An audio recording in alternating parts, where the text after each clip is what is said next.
जय श्री ओम जय श्री ओम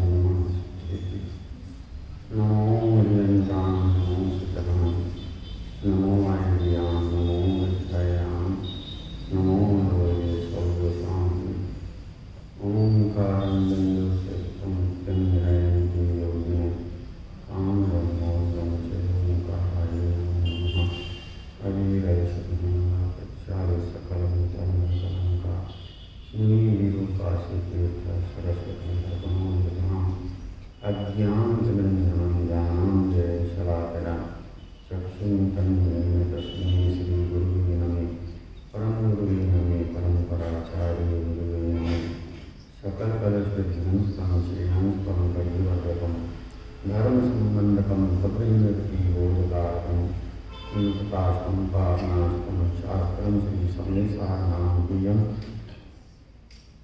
अस्य मूलमन्त्रकर्तारः श्री सर्वज्ञदेवा सर्वस्तरगणधर्मदेवा प्रियगणधर्मदेवा निस्तेषां सारमासाद्य आचार्यतुल्यम् आचार्य उच्यतां श्रोतारः साधनं दयासिनं मङ्गलं भगवान् वीरो मङ्गलं गौतमोऽग्रणी मङ्गलं कुन्दकुन्दाजो जैनधर्मोऽस्तु मङ्गलं सर्वमङ्गलमङ्गलं सर्वकल्याणकारकं प्रधानं सर्वधर्माणां जैनं जयतोषाशिनं जैनं जयतोषाशिनं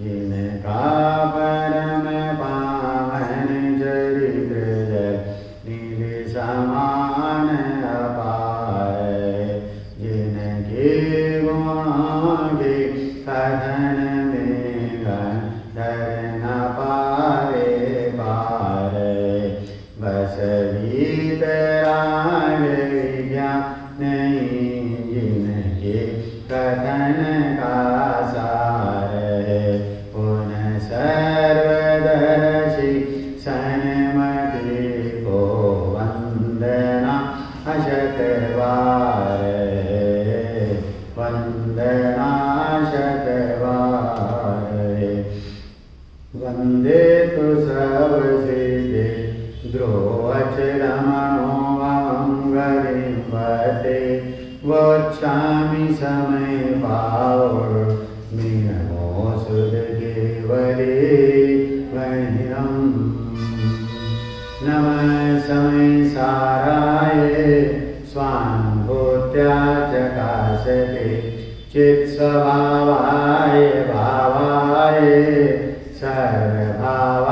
सर्वभावान्तरचिदे वही वीतरागी दीक्षा गुरु धर्म की 10 लक्षण महापर्व की 10 लक्षण महापर्व का पावन प्रसंग है और इस पावन प्रसंग पर हमारे सन्मुख ग्रंथादिराज समय सार जी हैं और समय सार जी के माध्यम से कलिकाल सर्वज्ञ कुंदाचार्य देव अपनी जीवराज को जानने की प्रेरणा दे रहे हैं। स्वयं ने अभी शुद्धोपयोग रूप अवस्था में उस जीवराज ज्ञायक स्वरूपी भगवान आत्मा का आनंद प्राप्त किया था और आनंद ही नहीं महा आनंद प्राप्त किया था। ऐसा आनंद समस्त जगतवासियों को प्राप्त हो इस हेतु से हमें वो उस ज्ञायक स्वरूपी भगवान आत्मा का उपदेश दे रहे हैं। उप अर्थात आत्मा, और उस आत्मा में रह करके वाणी में भी वो आत्मा आ रहा है और उस जीवराज को आत्मा को जानने का हमें उपदेश दे रहे हैं। जो अभी अभी शुद्धोपयोग अप्रमत्त दशा से आए हैं, इसलिए प्रमत्त दशा में उस शुद्धोपयोग रूप स्वरूप भगवान आत्मा की खुमारी चढ़ी हुई है, इसलिए वाणी में भी वो शुद्धात्मा आ रहा है। और कुंदकुंद आचार्य देव के बाद 1000 वर्ष पश्चात अमृत चंद्राचार्य देव हुए, जिन्होंने इस महान ग्रंथ की आत्मख्याति नाम की टीका लिखी और आत्मा की प्रसिद्धि अपनी पर्याय में की। और पर्याय में आत्मा की प्रसिद्धि करते हुए प्रथम में प्रथम मंगल के लिए उन्होंने अपने इष्ट देव को नमन किया है। कि वो इष्ट देव कौन है? मैं कौन हूं? जोर से बोलो थोड़ा, मैं कौन हूं? ज्ञायक स्वरूपी भगवान आत्मा, वो मेरा निश्चय से इष्ट देव है। मेरा इष्ट देव वो ज्ञायक स्वरूपी भगवान आत्मा है, शुद्धात्मा है। वो शुद्धात्मा को यहां नमन किया है, अर्थात पर्याय को शुद्धात्मा के सन्मुख किया, पर्याय शुद्धात्मा में झुक गई और पर्याय और द्रव्य का भेद मिट करके अभेदता स्थापित हो गई। इसका नाम सच्चा नमस्कार है। ऐसा नमस्कार करते हुए अब वे ये कह रहे हैं कि समय अर्थात जीव नामक पदार्थ, जीव नामक पदार्थ तो अनंत है, जीव नामक पदार्थ तो अनंत है, उनसे हमारे प्रयोजन की सिद्धि नहीं होती है। लेकिन उन अनंत जीवों में भी जो मेरा शुद्ध जीव तत्व है और जो मैं स्वयं हूं, और उसका स्वरूप क्या है? नास्ति से कथन किया था, द्रव्य कर्म भाव कर्म नो कर्म से रहित। द्रव्य कर्म अर्थात ज्ञानावर्णाधिक 8 कर्म, भाव कर्म अर्थात द्रव्य कर्म के उदय से होने वाले जो रागाधिक भाव हैं वो भाव कर्म है। और ये शरीर आदि का जो संयोग है, अनुकूल प्रतिकूल जितने भी संयोग हैं, ये सब नो कर्म है। इनसे रहित अर्थात उस भगवान आत्मा में, शुद्धात्मा में इनका प्रवेश नहीं है। जैसे 1 = 4, 1 = 4 हो सकता है क्या? लेकिन 1 = 4 - 3, 1 = 4 - 3। अब क्या रह गया? वो त्रिकाली ध्रुव ज्ञायक स्वरूपी भगवान आत्मा। अरे सिद्ध परमात्मा और मेरा आत्मा समान है। क्या कह रही है? सिद्ध परमेष्ठी और सिद्ध स्वरूपी आत्मा समान है। कैसे है? अरे जो व्यापारी होते हैं, गल्ले के व्यापारी होते हैं, वो गल्ले के व्यापारी सोयाबीन को देखते हैं, सोयाबीन का एक दाना, उस दाने को देखते हैं कि दाने में तेल को देखते हैं। किसको देखते हैं? तेल को। तिल्ली का कितना सा छोटा सा दाना है, वो तिल्ली के दाने को नहीं देखते, वो तिल्ली के दाने में किसको देखते हैं? तेल को देखते हैं।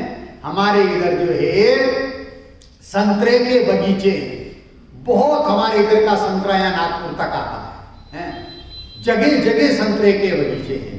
उस संतरे के बगीचों में जब फूल लगते हैं और व्यापारी आते हैं, तो व्यापारी उन फूलों को देख करके लाखों रुपये में सौदा कर लेते हैं। फूलों में क्या देखा है? फल को देखा। बहुत बढ़िया। फूल में फल को देखा है और लाखों रुपये का वो सौदा कर लेते हैं। उसी प्रकार से ज्ञानी संसारी में सिद्ध को देखते हैं। ज्ञानियों को संसारी नजर नहीं आते, वो तो कच्चे माल में पक्के माल को देखते। इसमें कि संसारी में सिद्ध को देखते हैं, कच्चे माल में पक्के माल को देखते हैं और यह सिद्ध करते हैं कि सिद्ध भगवान और सिद्ध स्वरूपी आत्मा समान है। 1 4 1 इज इक्वल टू 4 माइनस 3 है। जो संसारी है, संसारी इज इक्वल टू सिद्ध माइनस द्रव्य कर, भाव कर और लो कर। क्या कहा? संसारी इज इक्वल टू सिद्ध माइनस द्रव्य कर, भाव कर और लो कर। तो दोनों ही बराबर हो गए। संसारी में और सिद्ध में कोई अंतर ही नहीं है, पर संसारी में भी कौन? वो सिद्ध स्वरूपी आत्मा और सिद्ध भगवान, दोनों में कोई अंतर नहीं है। तो उसी प्रकार से यहां सिद्ध कर रहे हैं कि द्रव्य कर्म, भाव कर्म, नो कर्म से रहित जो शुद्धात्मा है उसे मेरा नमस्कार हो। तो शुद्धात्मा को यहां नमन किया है, उस सिद्ध स्वरूपी शुद्धात्मा को पर्याय में स्वीकार किया है और पर्याय उसके सन्मुख हो गई है, झुक गई है। बस इसी का नाम नमस्कार है। किसको नमस्कार किया है? सिद्ध भगवान को नहीं। किसको नमस्कार किया है? अपने शुद्धात्मा को। सिद्ध परमेष्ठी भी अपने शुद्धात्मा में समा गए हैं, इसलिए सिद्ध बन गए हैं। और यहां वो अपूर्व सिद्ध अवस्था प्राप्त करने के लिए सिद्धों ने जिस आत्मा में अपनापन किया है उस शुद्धात्मा को यहां नमन किया गया है, नमस्कार किया गया है। यह 4 शब्द है। नंद है, आनंद है, महा आनंद है और परमानंद है। 4 शब्द हैं। नंद है, आनंद है, महा आनंद है और परमानंद है। नंद किसे कहते? नंद अर्थात आत्मा। क्या कह रही है? नंद अर्थात आत्मा। अब उस आत्मा को, उस शुद्धात्मा को यहां नमन किया है। जो शुद्धात्मा को नमस्कार करता है, अपनी ज्ञान प्रणति को शुद्धात्मा के सन्मुख करता है और उसमें स्थिरता कर लेता है, तो परिणति में चौथे गुणस्थान में, कौन से गुणस्थान में? चौथे गुणस्थान में। क्या नाम है? अविरत सम्यक दर्शन। एक चौथे गुणस्थान में वो आनंद को प्राप्त कर लेता है। कौन करता है? जिसने नंद अर्थात आत्मा का लक्ष्य किया, आत्मा की श्रद्धा, ज्ञान, प्रतीति, स्थिरता की, तो उसे चौथे गुणस्थान में क्या प्राप्त हो जाता है? आनंद प्राप्त हो जाता है। इसीलिए इसी ग्रंथाधिराज समय सार की 31 नंबर की गाथा में उस अविरत सम्यक दृष्टि को क्या कहा है? कि जितेंद्री जिन कहा। क्यों कहा है? क्या कारण है कि जितेंद्री जिन कहा है? कि उसने द्रविंद्री, भागेंद्री और इंद्रियों के विषयभूत पदार्थों से अधिक अर्थात भिन्न अपनी आत्मा को जान लिया है, अनुभव कर लिया है।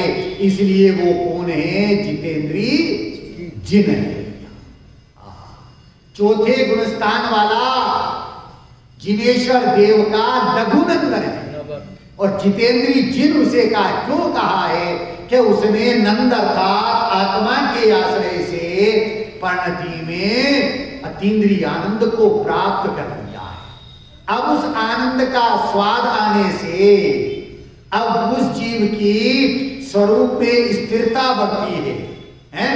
चौथे गुणस्थान में स्वरूप स्थिरता से एक चोकड़ी कषाय का अभाव हुआ, अनंतानुबंधी का अभाव हुआ, मिथ्यात्व और अनंतानुबंधी चला गया, तो आनंद प्रकट हो गया। अब उस आनंद की वृद्धि के हेतु स्वरूप स्थिरता उसकी ओर बढ़ती है और स्वरूप स्थिरता बढ़ती है तो इधर 2 चोकड़ी कषाय का अभाव हो जाता है और कौन सा गुणस्थान होता है?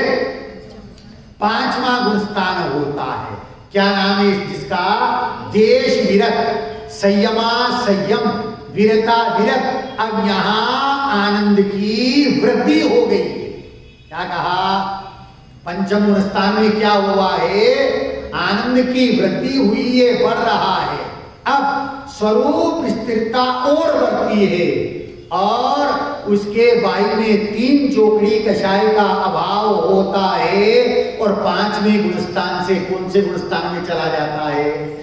7वें में, छठे में नहीं, 7वें में चला जाता है।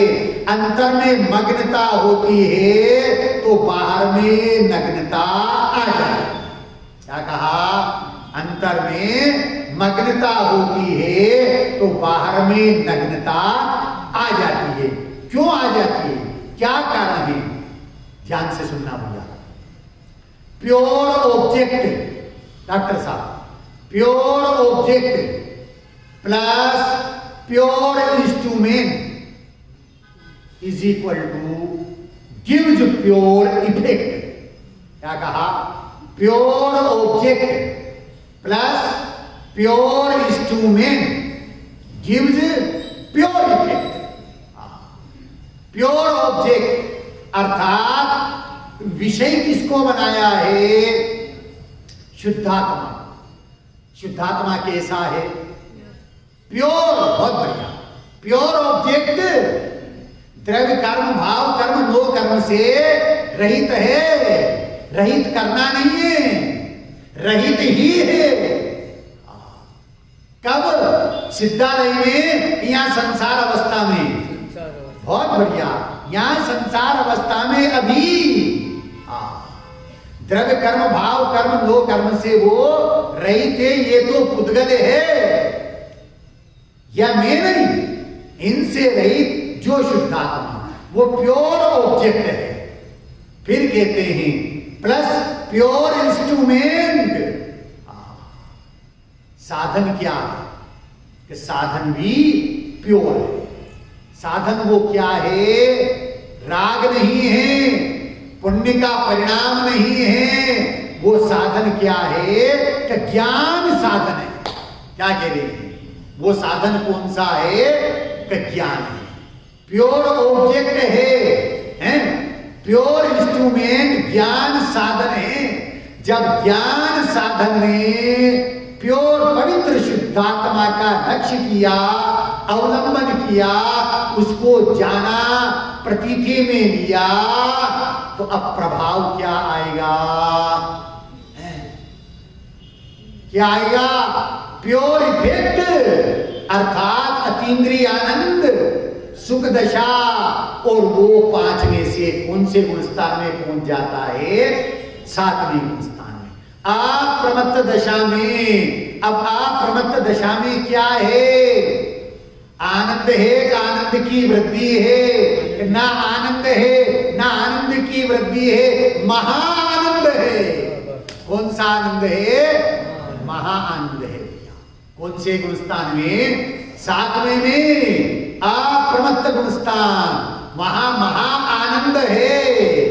अब वही जीव जब स्वरूप में इतनी एकाग्रता हो जाती है, यदि एकाग्रता नहीं होवे तो उपयोग बाहर आ जाता है। और 6ठे गुणस्थान में, 6ठा गुणस्थान गिरने का है। और क्या नाम है 6ठे गुणस्थान का? प्रमत्त संज्ञक स्वंजनन कषाय का तीव्र उदय है। और उसके तीव्र उदय में प्रमाद के कारण से महाव्रत आदि का परिणाम होता है। 28 मूल गुण आदि पलते हैं। पर ये सब कुछ होते हुए भी वो दिगंबर संत मुनिराज ये मानते हैं कि ये अपराध की दशा है। क्या कहा? या अन्यथा अर्थ मत लेना, यथार्थ ग्रहण करना, यथार्थ को आपको समझना भैया।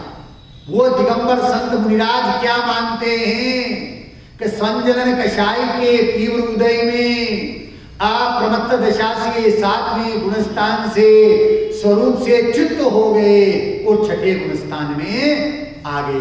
तो 6ठे गुणस्थान में आकर के वो खुश होते होंगे, प्रसन्न होते होंगे कि नहीं? जैसे लौकिक में आपने सर्कस देखे होंगे, सर्कस आते थे ना पहले, अब उस सर्कस में ऊपर जो है जाल के ऊपर रस्सी पर पुरुष लड़कियां आदि अपना कमाल दिखाती है, अपनी प्रतिभा का प्रदर्शन करती है, लेकिन नीचे जाल लगी हुई है, नीचे जाल लगी हुई है। वो जो लड़की या पुरुष उस रस्सी के ऊपर अपनी कला का प्रदर्शन कर रहा है, तो कला का प्रदर्शन करते समय क्या उसे जाल नजर आता है? नहीं आता। बहुत बढ़िया, जाल नजर नहीं आता है। उसे तो अपनी कला का उत्कृष्ट प्रदर्शन करना है, बस उसी में वो रत है। और कदाचित थोड़ी सी असावधानी से यदि वो रस्सी पे से गिर जाता है तो जाल के ऊपर आ जाता है। जाल के ऊपर आने पर भाई साहब वो खुश होता होगा, खुशी मनाता होगा कि मैं बच गया, कि नहीं, दुखी होता है, खेद बरतता है, और उसके बाद उसका जो मास्टर होता है, ट्रेनर, वो फिर उसे डांटता है, सजा देता है, और वो भी प्रसन्नता का अनुभव नहीं करता। उसी प्रकार से अप्रमत्त दशा में जो अतीन्द्रिय आनंद का रसपान कर रहे थे, महा जिनकी परिणति में वर्त रहा था, ऐसे दिगंबर संत मुनिराज संजनन कषाय के तीव्र उदय में जब अप्रमत्त गुणस्थान से गिरते हैं, प्रमत्त दशा में आ जाते हैं और 28 मूल गुणों का पालन होता है, महाव्रत आदि पलते हैं, परंतु ये सब क्रिया होते हुए भी अंतर में उनके खेद वर्तता है। इस परिणाम ने स्वरूप से च्युत कर दिया है। ये महाव्रत का परिणाम, ये शुभ परिणाम भले शुभोपयोग की अवस्था का है, परंतु इस पुण्य परिणाम से स्वरूप से पतित हो गया है। इसके कारण से ये परिणाम भी पाप ही है। ध्यान से सुनना भैया, पाप किसको कहते हैं? किसको कहते हैं पाप? पाठशाला में पढ़ा होगा ना, भैया ने पढ़ाया होगा आपको, हैं? पाप किसको कहते हैं? कि दुख का कारण बुरा कार्य ही पाप है। ज्ञानी क्या कहते हैं? वह परिणाम जो स्वरूप से पतित करता है उसका नाम पाप है। पाप पुण्य परिणाम है। क्या कह रहे हैं? चाहे पाप का परिणाम है चाहे पुण्य का परिणाम है? पाप कर्म है, पुण्य कर्म है, कहते सब कर्मात्मा। पाप कर्म है, पुण्य कर्म है, कहते सब कर्मात्मा। पुण्य कर्म भी पाप कर्म है, कहते सब धर्मात्मा। किसने कहा है? योगेंदु देव हैं, परमात्मा प्रकाश योग सार में ये कहा है उन्होंने, मूल गाथा है। पाप कर्म है, पुण्य कर्म है, कहते सब कर्मात्मा, और पुण्य कर्म भी पाप कर्म है, कहते सब धर्मात्मा। ये भी पूजा कर रहे हैं, प्रक्षाल किया है। ये कौन सा परिणाम है? कौन सा परिणाम है दादाजी? पुण्य परिणाम है। और ये पुण्य परिणाम भी क्या है? तो छोड़ दे इसको, या उल्टा अर्थ मत लेना, विपरीत अर्थ मत लेना। ज्ञानी धर्मी जीवों को उपयोग की बहिर्मुख दशा में ये परिणाम आता है, इस रूप प्रवृत्ति भी होती है, परंतु ये परिणाम और ये प्रवृत्ति धर्म रूप नहीं है, इससे धर्म नहीं हो। तो फिर क्यों करते हैं? हमें तो धर्म चाहिए। बहुत बढ़िया, क्या कह रही माता जी हैं? अशुभ से बचने के लिए ये परिणाम आता है। धर्मी जीवों को भूमिका के अनुसार अशुभ से बचने के लिए ये परिणाम आता है, परंतु इस परिणाम के आते हुए भी धर्मी जीव इस परिणाम में अटकते नहीं है। ये परिणाम भी स्वरूप से पतित करने वाला है, स्वरूप का घात करने वाला है, संसार को बढ़ाने वाला है। इसलिए ये उपाधि एक त्रिकाली ध्रुव ज्ञायक स्वरूपी भगवान आत्मा है, उसमें नहीं रह पाते हैं और उपयोग बाहर आता है। तो दिगंबर संत मुनिराज भी शुद्धोपयोग से शुभोपयोग में आ जाते हैं, प्रमत्त दशा में आ जाते हैं। दिगंबर संत मुनिराजों की भूमिका में अशुभ तो होता ही नहीं है।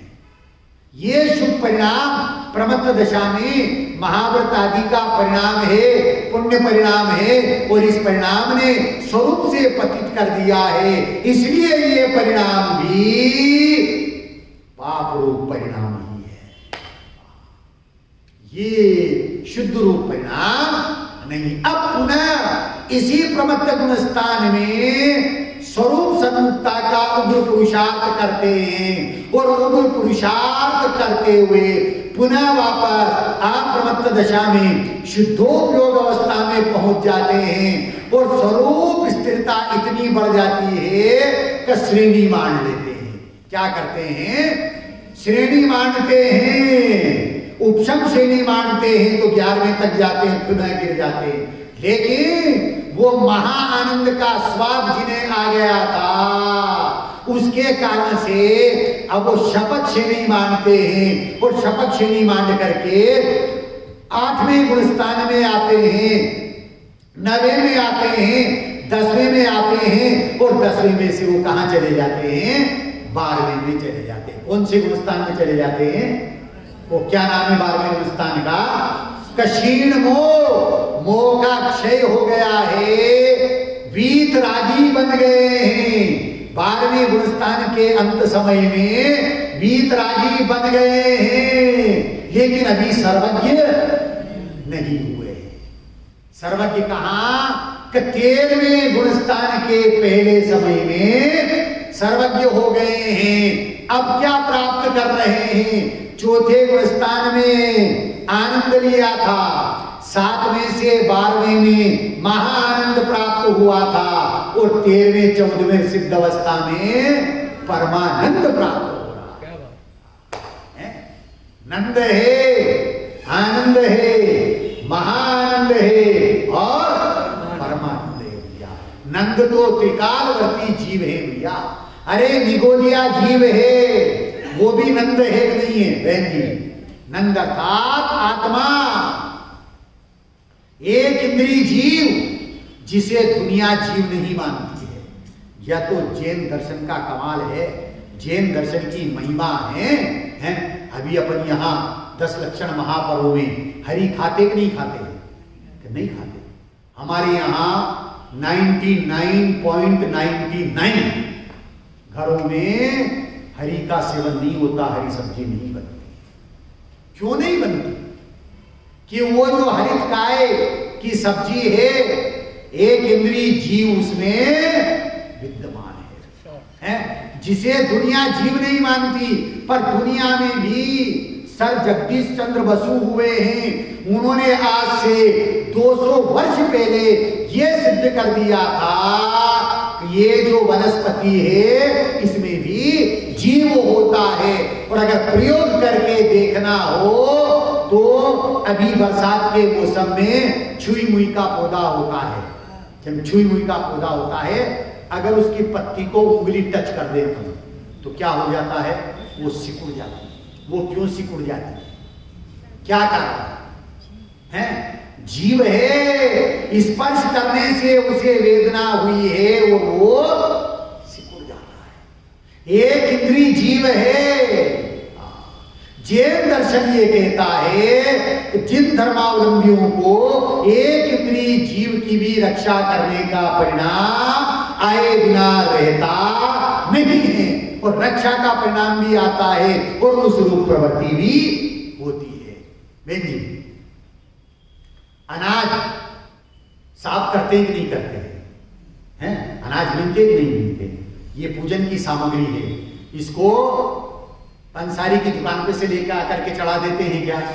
नहीं चढ़ाते, साफ करते हैं, फिर इसको शुद्ध जल से धोते हैं, डॉक्टर साहब धोते कि नहीं धोते? कि शुद्ध जल से धोते हैं और फिर उसके बाद चढ़ाते हैं। क्यों करते हैं? क्या करना है? क्या इसमें कोई सूक्ष्म जीव हो तो उसकी विराधना नहीं हो। जैन दर्शन की सूक्ष्मता देखिए कि उस एक इंद्रिय जीव की भी रक्षा का परिणाम सब्जी सुधारते हैं, साफ करते हैं। क्यों करते हैं? कि बाही में अहिंसा धर्म का पालन करने के लिए। गणेश प्रसाद जी वर्णी की माता जी जब अनाज साफ करती थी और उनसे बहनें पूछती थी, माता जी आप क्या कर रही हो? तो वो कहती थी चरणान योग का स्वाध्याय कर रही थी। क्या करते समय? गेहूं बीनते समय, सब्जी सुधारते समय। क्या कर रही हो? कि चरणान योग का स्वाध्याय कर रही हो। ऐसा वो कहती थी। अपने जीवन को यदि महान बनाना है, अपने जीवन को यदि महान बनाना है तो महापुरुषों को आदर्श बनाइए। हमारे आदर्श कौन है? ये 24 तीर्थंकर हैं, अनंत भगवान हैं, ज्ञानी हैं, देव शास्त्र गुरु हमारे आदर्श हैं, गुरुदेव श्री हमारे आदर्श हैं। अपने जीवन को यदि महान बनाना हो तो इन महान पुरुषों को आदर्श बनाइए। अपने चित्त में यदि ज्ञान की सौरभ महकाना हो तो कर्म सिद्धांत को अपनाइए। क्या करें? अपने चित्त में यदि ज्ञान की सौरभ महकाना हो तो कर्म सिद्धांत को जानिए। अपनी परिणति में पवित्रता लाना है तो सदाचार को अपनाइए। अपनी परिणति में यदि पवित्रता लाना है तो सदाचार को अपनाइए। और श्रद्धा में यदि दृढ़ता लाना है तो वस्तु स्वरूप को जानिए, आत्मा को जानिए। क्या कह रहे हैं? श्रद्धा में यदि दृढ़ता लाना है तो वस्तु स्वरूप को जानिए, आत्मा को जानिए। जिन्होंने द्रव्यान योग के अनुसार ज्ञायक स्वरूपी भगवान आत्मा का अवलंबन लिया है, ध्यान से सुनना भैया, पीछे उपयोग की स्थिरता रखते हुए, कि जिन्होंने द्रव्यान योग के अनुसार ज्ञायक स्वरूपी भगवान आत्मा का आश्रय लिया है, तो कर्णान योग के अनुसार उनके कर्मों का उपशम क्षयोपशम क्षय हुआ है। कर्णान योग के अनुसार उनके कर्मों का उपशम क्षयोपशम क्षय हुआ है। और चरणान योग के अनुसार पर्याय में वीतराग परिणति उत्पन्न हुई है। चरणान योग के अनुसार पर्याय में वीतराग दशा प्रकट हुई है। और प्रथमान योग के अनुसार वो जीव महान बन गया है। क्या करेंगे? कौन सा अनुयोग अनुपयोगी है? चारों अनुयोग उपयोगी हैं। चारों अनुयोग वीतरागता का पोषण करते हैं भैया। द्रव्यान योग हमें पढ़ाता है, चरणान योग परीक्षा लेता है, कर्णान योग फैसला देता है और प्रथमान योग सहचारी बन जाता है। क्या कहा?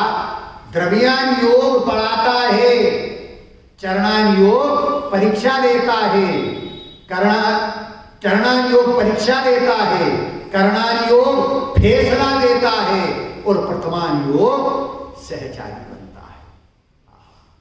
जो जीवन में हताश हो चुके हैं, निराश हो चुके हैं, उन्हें प्रथमान योग पढ़ना चाहिए।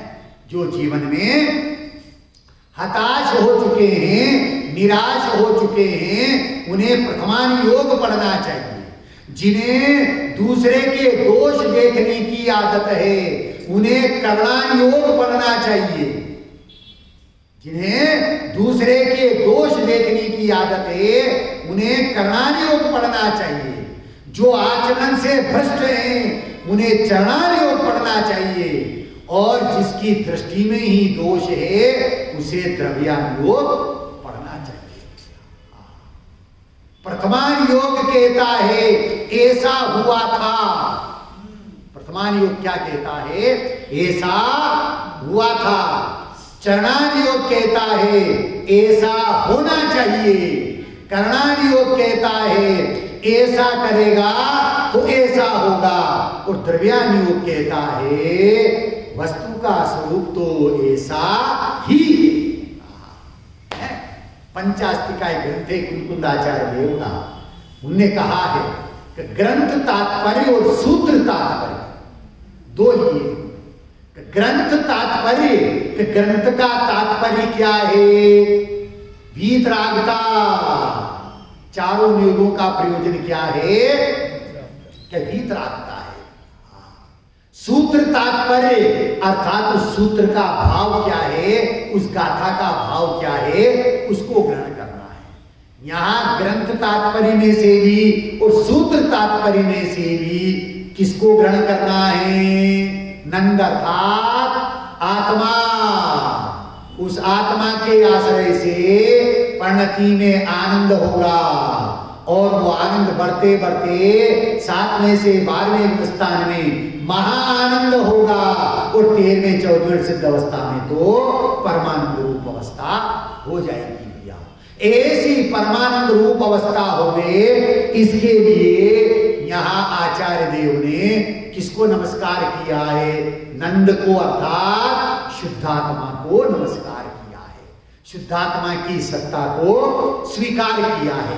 अब वो ये कह रहे हैं कि वो शुद्धात्मा कैसा है, उसका स्वरूप क्या है? तो कह तो दिया है ना, द्रव्य कर्म भाव कर्म दो कर्म से रहित है, कह दिया ना। ये आचार्य कह रहे भैया ये नास्तिक का कथन है।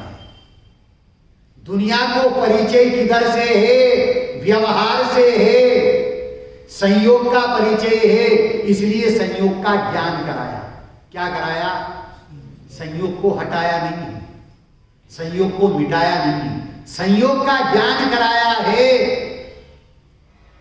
कि ये संयोग है सो में नहीं, इनसे रहित हूं। द्रव्य कर्म भाव कर्म और नो कर्म का संयोग है, इनसे मैं रहित हूं। ये नास्तिक का कथन है। परंतु अब अस्थि से कथन कर रहे हैं। काय से कथन कर रहे हैं? अस्थि से, कि महिमा अस्थि की आना चाहिए। कुंदकुंडाचार्य देव, अमृतचंद्राचार्य देव अस्थि की मस्ती में मस्त होकर के स्व संवेदन रूप प्रणमन करते थे और उपयोग बाहर आता था, तो उस उपयोग की बहिर्मुख दशा में उस गायक स्वरूपी भगवान आत्मा का स्वरूप बता रहे हैं और कह रहे हैं वह कैसा है? कौन? मैं कौन हूं? जोर से बोलो, मैं कौन हूं? गायक स्वरूपी भगवान आत्मा। वो ज्ञायक स्वरूपी भगवान आत्मा, वो शुद्धात्मा, उसका स्वरूप कैसा है?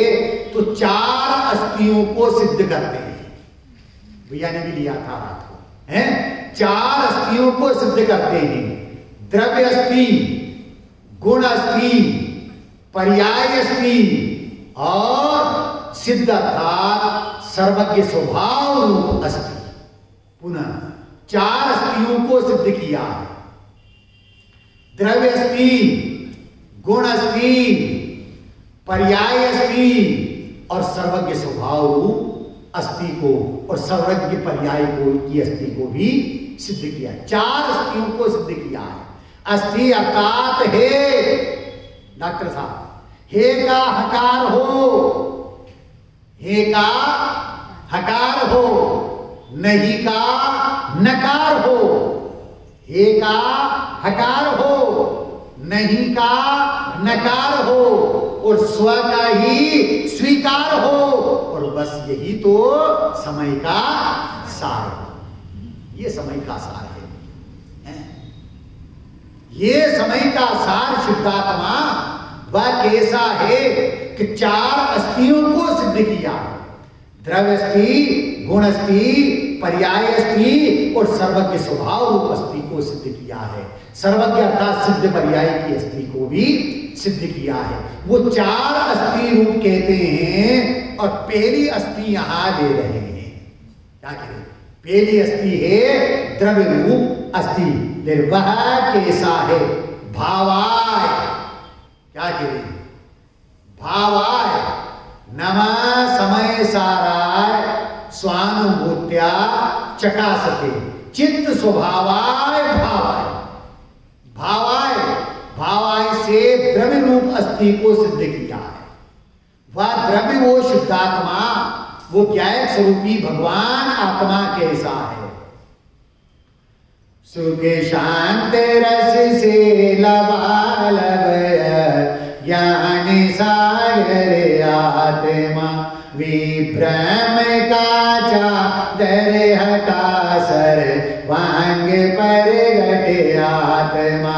हे भव जन इस लोक के सब एक के साथ नहाइए, इसमें मगन हो जाइए हर इसे ही अपनाइए। क्या कह रहे हैं? सुख शांत रस से लबालब यह ज्ञान सागर आत्मा, ये भगवान आत्मा सुख और शांति के रस से लबालब भरा हुआ है। वह कैसा है कि सुख और शांति के रस से लबालब भरा हुआ है। ऐसी द्रव्य रूप अस्थि को सिद्ध किया है। द्रव्य से ये ऐसा है। एक समय के लिए, कितने समय के लिए डॉक्टर साहब?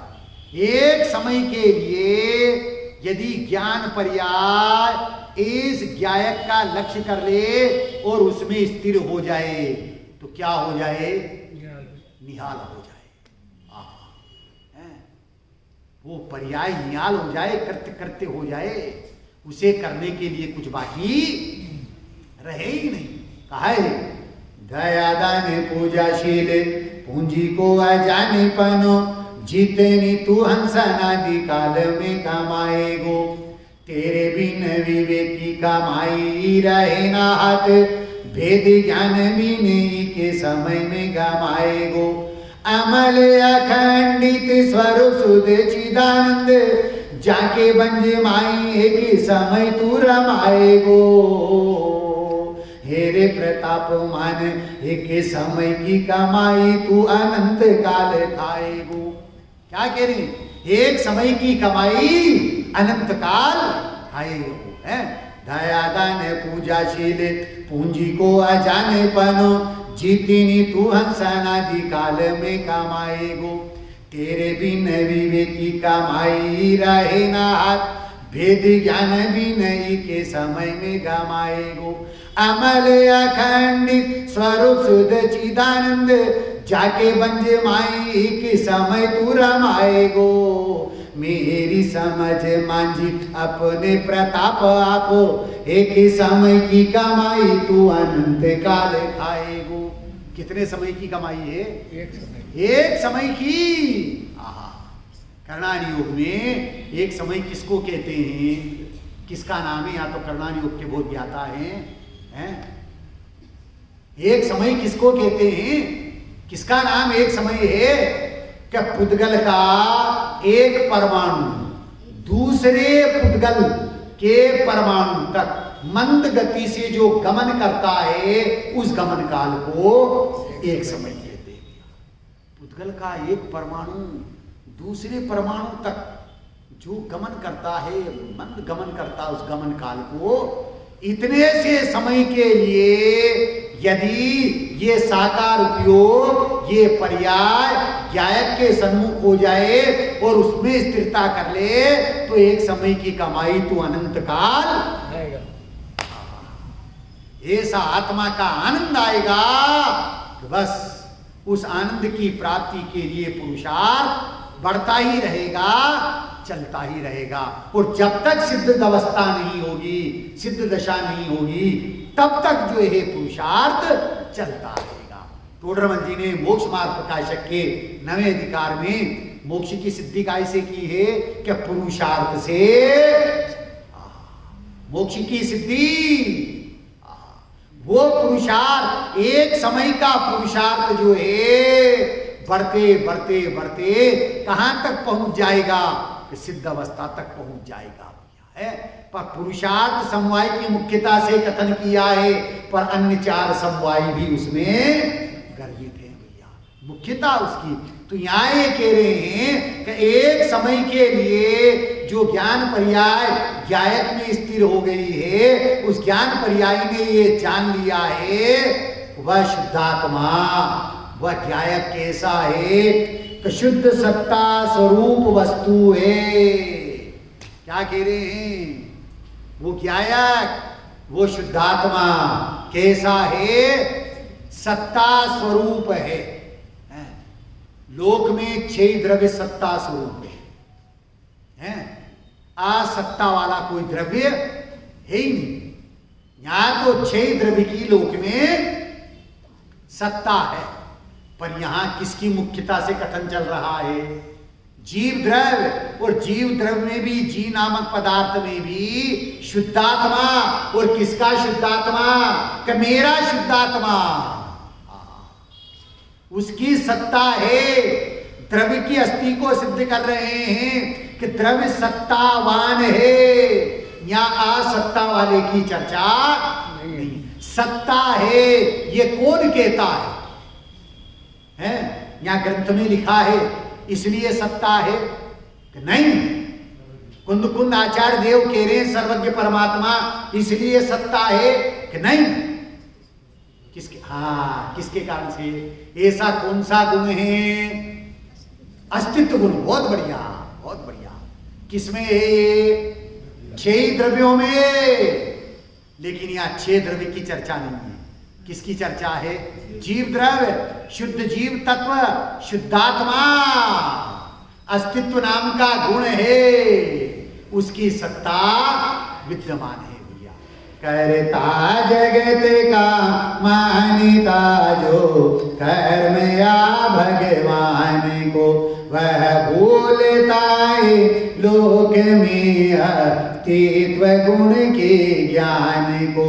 उत्पाद व्यय उत वस्तु है फिर भी सदा ध्रुवता धरे, अस्तित्व गुण के योग से को नहीं जग में मरे। क्या स्वरूप है अस्तित्व गुण का? क्या स्वरूप है अस्तित्व गुण का? कि जिस शक्ति के कारण से द्रव्य उत्पन्न भी नहीं होता और नाश को प्राप्त भी सत्ता है। त्रिकाल सत्ता विद्यमान है।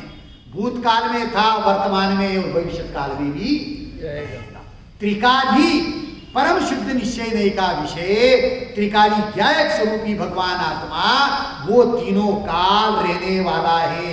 ये कौन कह रहा है? कि ये अस्तित्व गुण कह रहा है, उसकी सत्ता है। पर यहां किसकी सत्ता की चर्चा है? उस शुद्धात्मा की चर्चा है। उस शुद्धात्मा की सत्ता त्रिकाल विद्यमान है।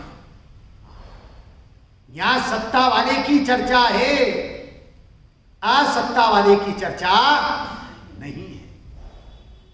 वंद्या के पुत्र की शादी रचती नहीं है। कोई ये कहे मैं वंद्या का पुत्र हूं, क्या नहीं कहते हैं भैया? हैं, ये वचनवादी थे, स्ववचनवादी हैं, जो हेत्वाभास का भेद है। स्ववचनवादी वचन से वंद्या के पुत्र की शादी रचती नहीं है। आकाश कुसुम से सेहरा बंधता नहीं है। आकाश कुसुम से सेहरा बंधता नहीं है। गधे के सींग से शर बनता नहीं है। गधे के सींग से शर बनता नहीं है। अरे नाक के बिना नथनी पहनी जाती नहीं और आत्मा के बिना कोई कथनी कही जाती नहीं। तो आत्मा की कथनी, आत्मा की चर्चा है। वो आत्मा कैसा है कि शुद्ध सत्ता स्वरूप है। यहां सत्ता वाले की चर्चा है, असत्ता वाले की चर्चा नहीं है। यहां तो कह रहे हैं वो शुद्धात्मा वह कैसा है, भावाय वो द्रव्य कैसा है कि शुद्ध सत्ता स्वरूप है, जिसकी लोक में सत्ता विद्यमान है और उसी की यहां चर्चा है। एक बार का प्रसंग है, एक पति और पत्नी दोनों में झगड़ा हो गया और झगड़ा उस सीमा तक पहुंच गया तो तू है और मैं, अर्थात जिसको क्या बोला जाता है, ड्राइवर्स हैं। तलाक की नौबत आ गई है। गांव में चर्चा फैल गई, उन भाई बहन में तलाक हो रहा है, ड्राइवर्स हो रहा है। किसी ज्ञानी को यह पता लगा और वो उनके पास आया और उनसे पूछा, भाई साहब, बहन जी, मैंने ये सुना है आप दोनों के बीच में तलाक हो रहा है, क्या ये बात सही है? तो दोनों कहने लगे, भाई साहब बिल्कुल बात सही है, हमारे दोनों के बीच में तलाक हो रहा है। पर आप दोनों की तो, डॉक्टर साहब, कौन सी मैरिज हुई थी, क्या बोलते हैं उसको, लव मैरिज हुई थी, हैं? प्रेम विवाह हुआ था, फिर ये ड्राइवर्स होने की नौबत क्यों आ गई है? क्या कारण बन गया है? वो पुरुष ये कहता है, भाई साहब मैं अपने लड़के को इंजीनियर बनाना चाहता हूं। बहुत बढ़िया, बिल्कुल बनाइए, हैं? कई इंजीनियर क्यों बनाना चाहते हो? भाई साहब क्या बताऊं, सारा जीवन जो है किराए के मकान में बीत गया है। कहां बीत गया है? किराए के मकान में, भाड़े के मकान में बीत गया है। अरे लड़का इंजीनियर बन जाएगा तो कम से कम घर का मकान तो बन जाएगा और घर के मकान में मेरी देह छूट जाएगी। इसलिए मैं ये चाहता हूं कि मेरा लड़का इंजीनियर बने। बहुत अच्छी बात है भाई साहब, आप अपने लड़के को इंजीनियर बनाइए। बहन जी से पूछा, बहन जी बोली, बहन जी मैं अपने लड़के को डॉक्टर बनाना चाहती हूँ। कोई बात नहीं, आप डॉक्टर बनाइए। क्यों बनाना चाहती हो?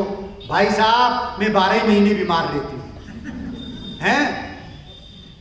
हिंदुस्तान के 90% लोग बीमार रहते हैं। ये हमारे सामने डॉक्टर साहब बैठे हुए हैं, किसी प्रकार की इनको गोली नहीं चलती है, किसी प्रकार की कोई बीमारी नहीं है। हिंदुस्तान के 90% लोगों को गोलियां चलती।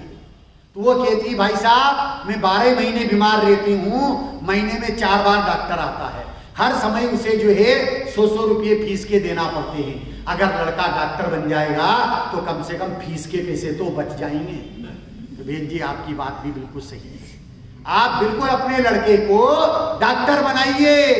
पर मेरा एक प्रश्न है कि क्या आप लड़के को बुलाओ, मैं लड़के से पूछना चाहता हूं कि वो लड़का क्या बनना चाहता है। तो दोनों कहने लगे, भाई साहब अभी तो लड़का पैदा ही नहीं हुआ है। ड्राइवर्स किसके लिए हो रहा था? हैं? जिसकी सत्ता नहीं है, अभी पैदा ही नहीं हुआ है, हैं? और उसके लिए ड्राइवर्स हो रहा है, हैं? मूर्ख है कि ज्ञानी है? हैं? वो पढ़े लिखे मूर्ख है भाई, हैं? यहां ज्ञानियों की चर्चा है। ज्ञानी क्या कह रहे हैं? यहां असत्ता वाले की चर्चा नहीं है, यहां सत्ता वाले की चर्चा है, जो अनादि से है और अनंत काल तक रहने वाला है। कैसे सिद्ध किया है? भावाय द्रव्य रूप अस्ति, वह द्रव्य, वह शुद्धात्मा, वह ज्ञायक स्वरूपी भगवान आत्मा शुद्ध सत्ता स्वरूप वस्तु है। लोक में इसकी सत्ता विद्यमान है, ऐसे शुद्धात्मा की यहां चर्चा चल रही है। और उस शुद्धात्मा को पहला विशेषण दिया है। क्या दिया है? विशेषण। विशेषण किसको कहते हैं? जो हिंदी पढ़ते हैं उनको पता होगा, हैं? विशेषण किसको कहते हैं? तो जो संज्ञा और सर्वनाम की विशेषता बताए उसे विशेषण कहते हैं। संज्ञा और सर्वनाम की विशेषता बताए, अर्थात जो वस्तु है उस वस्तु की विशेषता बताए, लक्षण है, उसे कहते हैं विशेषण। और वस्तु क्या है? विशेष। ध्यान देना भैया, ध्यान से सुनना। वस्तु है विशेष और लक्षण है विशेषण। तो यहां पहला विशेषण दिया है भावाय से द्रव्य रूप अस्थि, और ये कह रहे हैं कि शुद्ध सत्ता स्वरूप वस्तु है। कैसी वस्तु है? शुद्ध सत्ता स्वरूप है, पदार्थ, द्रव्य। इसको वस्तु क्यों कहते हैं? क्या कारण है? वस्तु क्यों कहते हैं इसको? है? बहुत बढ़िया, बिल्कुल सही जवाब। वस्तुत्व गुण के कारण से वस्तु कहते हैं, पदार्थ कहते हैं। वस्तुत्व गुण के योग से हो द्रव्य में स्व क्रिया, स्वाधीन गुण परिया इकाई पान द्रव्यों ने किया। सामान्य और विशेषिता से कर रहे निज काम को, यो मान कर वस्तुत्व को पा वो विमल शिव धाम को। वस्तु कैसी है? सामान्य विशेषात्मक है भैया। ये जो शुद्धात्मा है, ये ज्ञायक है, ये शुद्ध सत्ता स्वरूप वस्तु है। ये वस्तु कैसी है कि इसकी सत्ता विद्यमान है, और सत्ता भी है, और त्रिकाल शुद्ध है। क्या कह रही? कैसा शुद्ध है? आज तक अशुद्ध हुआ नहीं और होगा नहीं। ऐसा ये शुद्धात्मा त्रिकाल शुद्ध है। द्रव्य कर्म भाव कर्म नो कर्म से रहित, इनका प्रवेश ही नहीं है। ऐसा जो शुद्धात्मा है वो त्रिकाल शुद्ध स्वरूपी है। ऐसे त्रिकाल शुद्ध स्वरूपी वस्तु को इस विशेषण से, कौन से विशेषण से? कि शुद्ध सत्ता स्वरूप वस्तु है भावाय।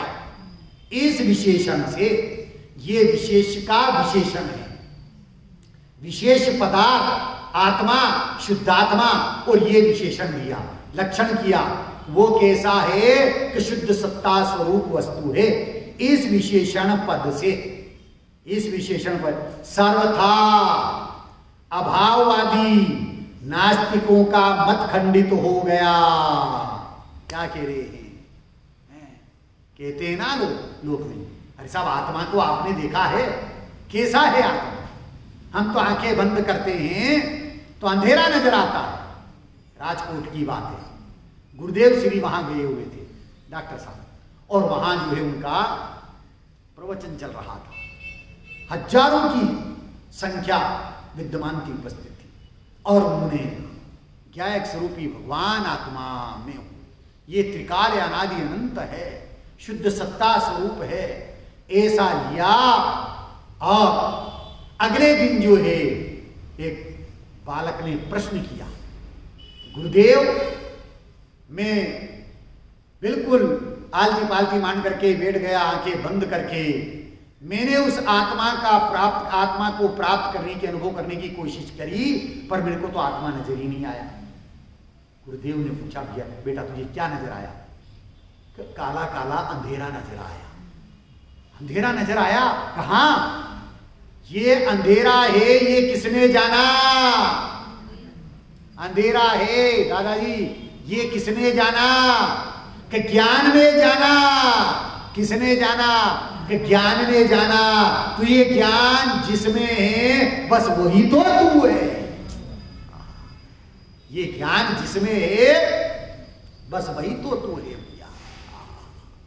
इस विशेषण से सर्वथा अभाववादी जो आत्मा का सर्वथा अभाव मानते हैं, आत्मा की सत्ता नहीं है। किसने आत्मा को देखा है? ऐसा जो नास्तिकों का मत है, हैं? जो नास्तिक वाले हैं वो क्या कहते हैं? आत्मा की सत्ता नहीं है। आचार्य देव इस विशेषण से ये सिद्ध कर रहे हैं कि लोक में आत्मा की सत्ता विद्यमान है।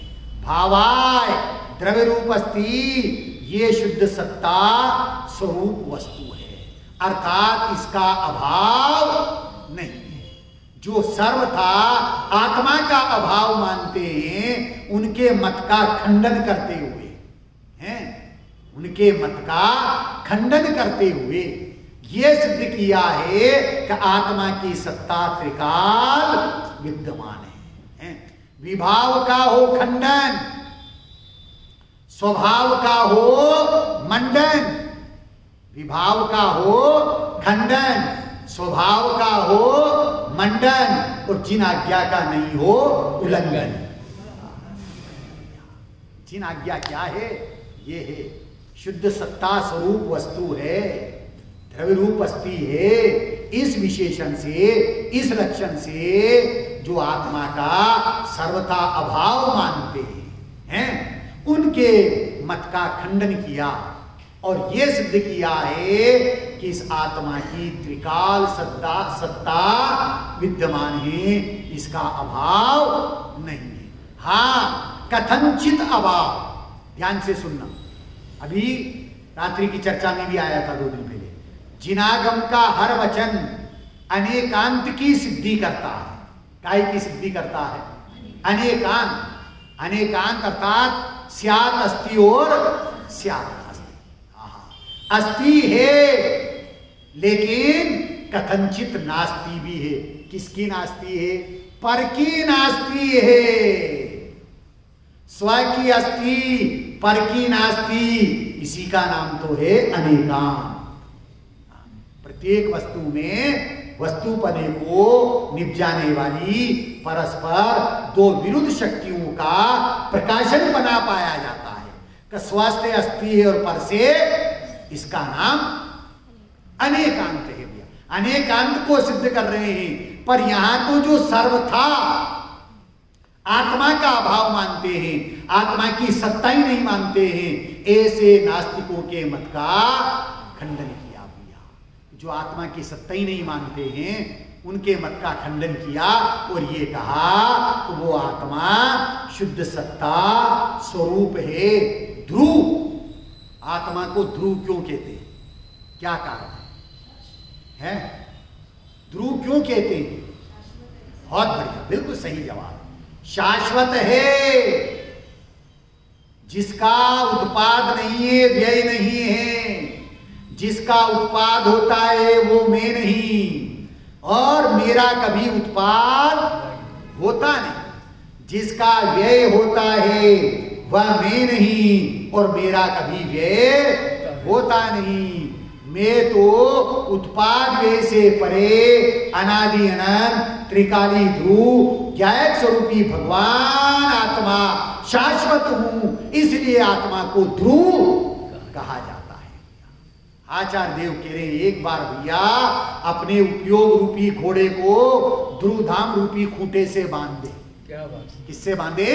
ध्रुवधाम रूपी खूंटे। हाँ, उपयोग रूपी घोड़े को ध्रुवधाम रूपी खूंटे से बांध दे। इसलिए कहते हैं तो भैया हैं, पहले मैं बोलूंगा फिर आप बोलना। बोल हैं, ध्रुव की लगा ले तू लगन, ध्रुव की लगा ले तू लगन, ध्रुव की लगा ले लगन, ध्रुव की लगा ले लगन। कषाय का होगा क्षमन, कषाय का होगा क्षमन, कषायों का होगा क्षमन, कषायों का होगा क्षमन। इंद्रियों का होगा दमन, इंद्रियों का होगा दमन, इंद्रियों का होगा दमन, इंद्रियों का होगा दमन। आत्मा में होगा रमण, आत्मा में होगा रमण, आत्मा में होगा रमण। आत्मा में होगा रमण। पर्याय में खिलेगा सम्यक्त्व का चमन, पर्याय में खिलेगा सम्यक्त्व का चमन, पर्याय में खिलेगा सम्यक्त्व का चमन, पर्याय में खिलेगा सम्यक्त्व का चमन, मिथ्यात्व का होगा वमन, मिथ्यात्व का होगा वमन, मिथ्यात्व का होगा वमन। मिथ्यात्व का होगा वमन। तो मुक्ति वधु करेगी तेरा वरण, मुक्ति वधु करेगी तेरा वरण, मुक्ति वधु करेगी तेरा वरण। इसलिए लगा ले किसकी लगन? ध्रुव की लगन। ध्रुव के संग लागी लगन मत छोड़ना, ध्रुव के संग लागी लगन मत छोड़ना, ध्रुव के संग लागी लगन मत तोड़ना, ध्रुव के संग लागी लगन मत छोड़ना, हो लागी लगन मत तोड़ना, लागी लगन मत तोड़ना, हो लागी लगन मत छोड़ना, लागी लगन मत छोड़ना, ध्रुव के संग लागी लगन मत तोड़ना, ध्रुव के संग लागी लगन मत तोड़ना, ध्रुव के संग लागी लगन मत छोड़ना, ध्रुव के संग लागी लगन नहीं छोड़ना, ध्रुव में ही उपयोग लगा रे, ध्रुव में उपयोग लगा रे, ए ध्रुव का ही रस पानी करो रे, ध्रुव का ही रस पान करो रे, ए ध्रुव दृष्टि से मुख न मोड़ना, ध्रुव दृष्टि से मुख न मोड़ना, ध्रुव के संग लागी लगन मत तोड़ना, ध्रुव के संग लागी लगन मत छोड़ना, ध्रुव के संग लागी लगन मत छोड़ना, ध्रुव के संग लागी लगन मत छोड़ना, सुख का सागर निज में पाया, सुख का सागर निज में पाया, अज्ञान स्वभावी आत्म भाया, ज्ञान स्वभावी आत्म पाया, ओ आत्म दृष्टि से मुख न मोड़ना, आत्म दृष्टि से मुख न मोड़ना, ध्रुव के संग लागी लगन मत छोड़ना, ध्रुव के संग लागी लगन मत छोड़ना, ध्रुव के संग लागी लगन मत तोड़ना, ध्रुव के संग लागी लगन मत छोड़ना, निज वैभव में गायक आया, निज वैभव में गायक आया, स्वानुभव में गायक पाया, स्वानुभव में गायक पाया, निज वैभव में गायक आया, निज भव में गायक आया, स्वानुभव में गायक पाया, स्वानुभव में गायक पाया, ओ गायक दृष्टि से मुख न मोड़ना, गायक दृष्टि से मुख न मोड़ना, ओ गायक दृष्टि से मुख न मोड़ना, गायक दृष्टि से मुख न मोड़ना, ध्रुव के संग लागी लगन मत छोड़ना, ध्रुव के संग लागी लगन मत छोड़ना, ध्रुव के संग लागी लगन मत तोड़ना, ध्रुव के संग लागी लगन मत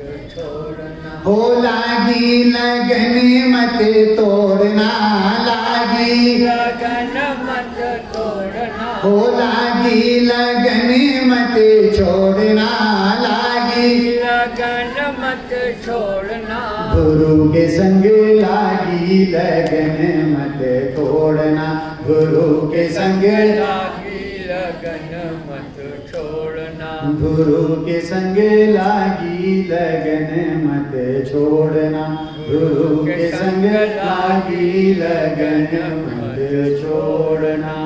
सभी जीव उस ज्ञायक स्वरूपी भगवान आत्मा को, ध्रुव आत्मा को दृष्टि का विषय बनाएं, श्रद्धा का श्रद्धेय बनाएं, ज्ञान का ज्ञेय बनाएं, ज्ञान का ध्येय बनाएं, चारित्र्य की चर्या का विषय बना करके अपनी परिणति में वीतराग दशा को प्रकट करें, सुख दशा को प्रकट करें। इस मंगलमयी भावना के साथ में अभी की बात को विराम देता हूँ। ओम